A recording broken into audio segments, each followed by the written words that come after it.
किताब मुकद्दस में से अयूब के 18वें बाब की तलावत। तब बिल्दद सुखी ने जवाब दिया, तुम कब तक लफ्ज़ों की जुस्तजू में रहोगे? गौर कर लो, फिर हम बोलेंगे। हम क्यों जानवरों की मानद समझे जाते और तुम्हारी नज़र में नापाक ठहरे हैं? तू जो अपने कहर में अपने को फाड़ता है, तो क्या ज़मीन तेरे सबब से उजड़ जाएगी या चट्टान अपनी जगह से हटा दी जाएगी? बल्कि शरीर का चिराग गुल कर दिया जाएगा और उसकी आग का शोला बेनूर हो जाएगा।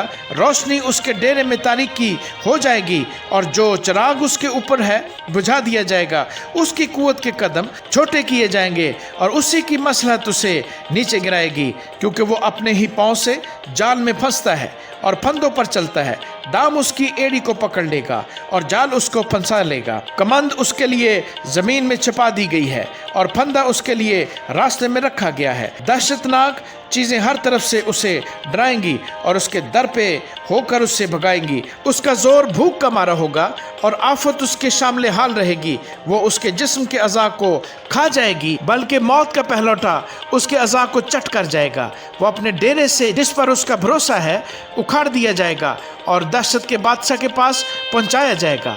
वो जो उसका नहीं उसके डेरे में बसेगा, उसके मकान पर गंधक छितराई जाएगी, नीचे उसकी जड़ें सुखाई जाएंगी और ऊपर उसकी डाली काटी जाएगी।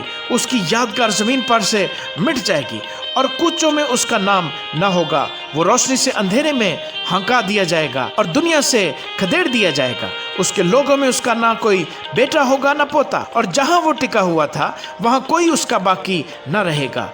वो जो पीछे आने वाले हैं उसके दिन पर हैरान होंगे, जैसे वो जो पहले हुए डर गए थे।